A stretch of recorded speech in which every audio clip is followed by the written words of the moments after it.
Assalamualaikum warahmatullahi wabarakatuh. Perkenalkan, nama saya Cindy Widya Lasri dengan NIM P051203210910. Saya mahasiswi Prodi Sarjana Terapan Keperawatan tingkat 3B Poltekkes Kemenkes Bengkulu. Nah, di sini saya akan memberikan video edukasi mengenai penyakit stroke, yaitu penerapan edukasi stroke pada keluarga dan penderita stroke di wilayah Kelurahan Lempuing, Kota Bengkulu. Mari kita simak penjelasan berikut ini. Apa sih itu stroke? Stroke adalah gangguan fungsi otak berupa kelumpuhan saraf yang disebabkan karena terhambatnya aliran darah ke dalam otak.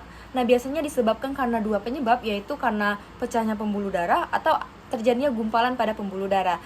Kalau sumbatan itu disebut stroke iskemik, dan juga pendarahan itu disebut dengan stroke hemorrhagic.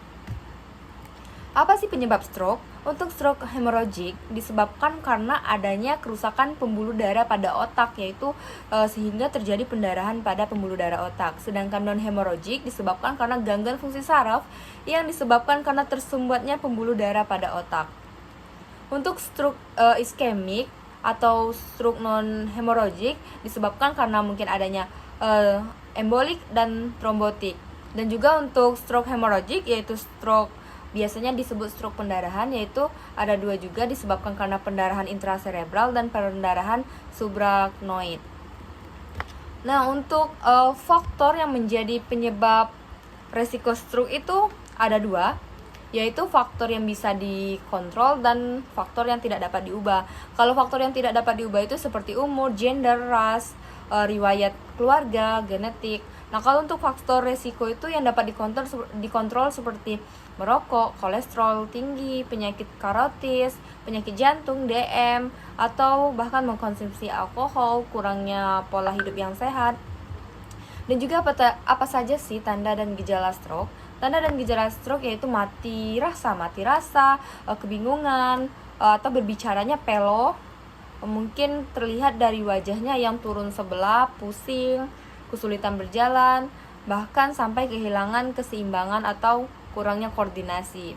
Untuk gejala awal atau gejala utama stroke itu biasanya bisa dilihat dari wajahnya ya, wajahnya jatuh di sebelah sisi atau bisa jatuh miring ke sebelah kiri atau miring ke sebelah kanan.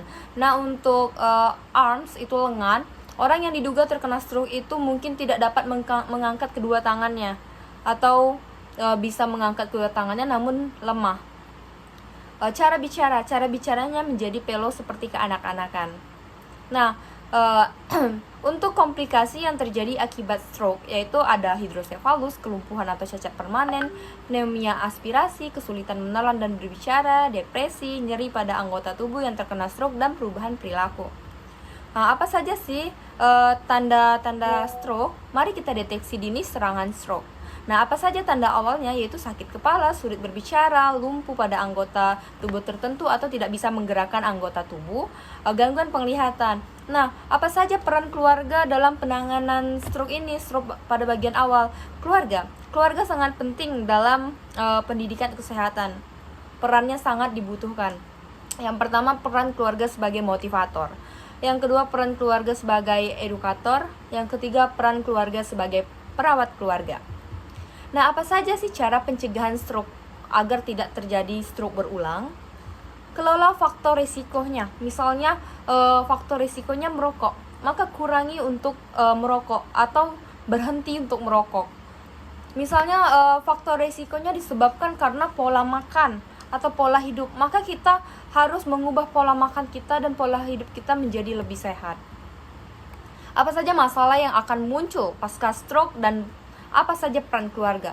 Yang pertama, gangguan sensabilitas atau pasien akan merasakan kebas dan sakit kepala atau sakit-sakit di sekujur tubuh. Yang kedua, gangguan keseimbangan. Yang ketiga, gangguan berbicara atau gangguan berkomunikasi. Dan yang keempat, gangguan imobilitas. 8. Cara merawat pasien stroke di rumah. Selalu didampingi. Karena kenapa? Pasien stroke itu rentan sekali untuk jatuh. Memberikan kebutuhan. Pasien yang stroke harus dibantu oleh keluarganya untuk memenuhi kebutuhan atau ADL. Melatih untuk bergerak. Kenapa melatih untuk bergerak? Karena kita harus melatih otot-otot supaya tidak kaku. Bisa jadi kita bantu untuk room, agar juga kita atur posisinya agar tidak dekubitus. Untuk lalu melatih berjalan jika pada fase pemulihan. Melatih untuk berbicara. Melatih untuk kemampuan berpikir, hindari kasur yang empuk, dan ciptakan lingkungan yang aman dan nyaman. Dapatkah penyakit stroke ini dicegah? Dapat sekali untuk dicegah. Bagi kita semua yang belum terkena stroke, mari kita cegah penyakit stroke dengan cara jika kita darah tinggi, karena faktor risikonya itu darah tinggi ya.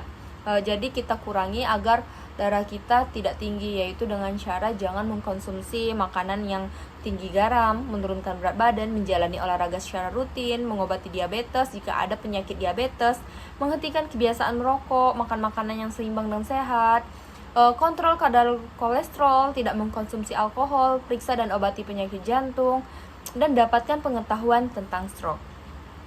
Sekian dari saya, terima kasih. Wassalamualaikum warahmatullahi wabarakatuh.